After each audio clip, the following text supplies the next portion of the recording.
Prime Minister landed in the northeast and led the foundation stone of multiple projects in Meghalaya and Tripura.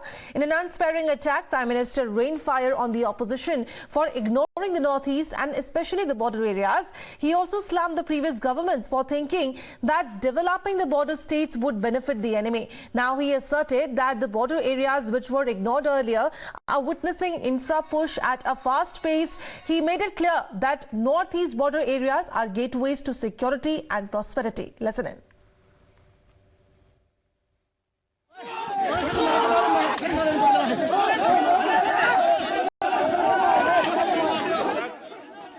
देश में ये सोच रही है कि बॉर्डर एरिया में विकास होगा, कनेक्टिविटी बढ़ेगी तो दुश्मन को फायदा होगा, ये सोचा जाता था। मैं तो कल्पना भी नहीं कर सकता हूं, क्या ऐसा भी कभी सोचा जा सकता है?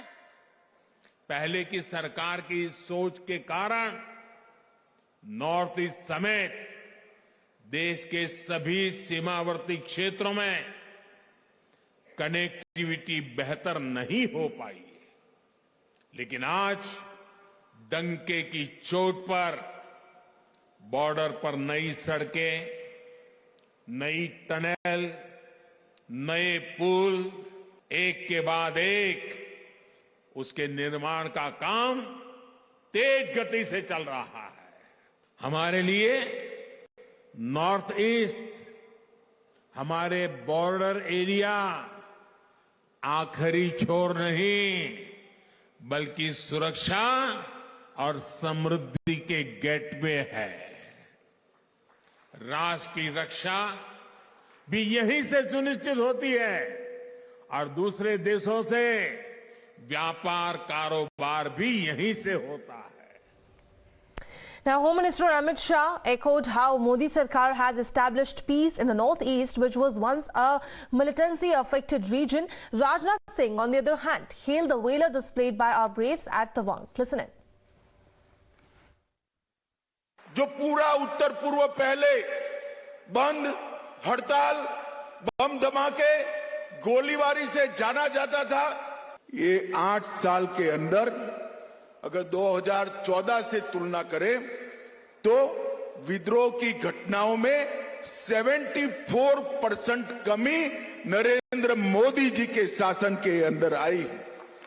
सुरक्षा बलों पर हमले की घटनाओं में 60% कमी आई है और नागरिकों की मौत का जहां तक सवाल है 89% कमी आई है।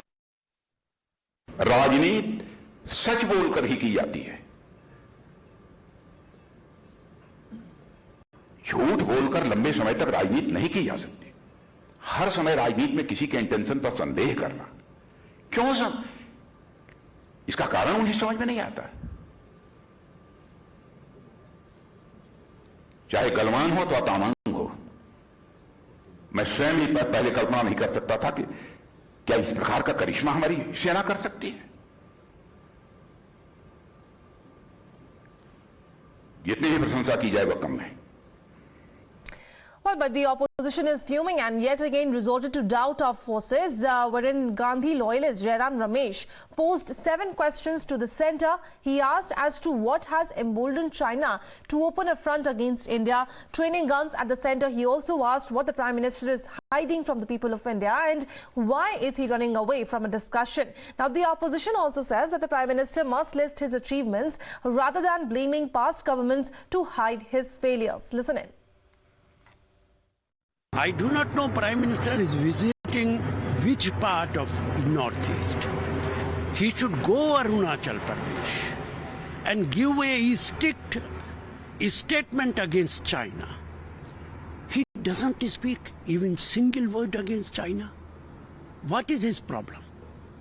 It appears as we have weak Prime Minister. The Honorable Prime Minister blaming previous establishment for non-development of northeast states is simply shifting blame. As a matter of fact, he himself has been the Prime Minister for the past 9 years. Why is it that the central government did not bother to give to the northeastern states their due? efficient Prime Minister should not blame their own predecessors. So now the Prime Minister, what he has the agenda for the country, he should give his own agendas, he should talk about his own achievements rather than blaming their predecessors and the previous governments. Roping in my colleague Rishabh on the broadcast. Rishabh, now as we speak about Tripura and Meghalaya, we know that both the states are going to go to polls next year and the political war of words is going to, of course, escalate in the days to come. But currently, the war of words which is currently underway is over the issue of China, wherein a strong message came in from Prime Minister's side yesterday, especially in an answer to the opposition.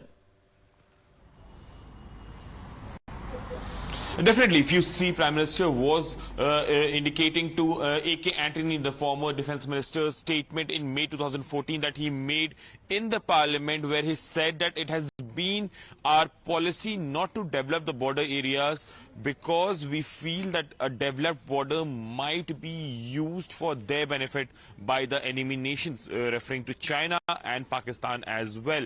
Now, Narendra Modi has been very vocal about what the government of India is doing in the border areas, the road infrastructures, the way artillery has been put forward in these areas, be it in Ladakh or Arunachal Pradesh, or the way army or armed forces infrastructure is being built in these areas. The Prime Minister has been going to town and talking about it, be it Home Minister or Rajnath Singh, the Defence Minister. We heard both of them echoing what the Prime Minister is saying, but the opposition is not sitting calm. They have decided that they will try and corner the government on this issue inside and outside Parliament. In the Parliament, we have seen the opposition walking out on various issues.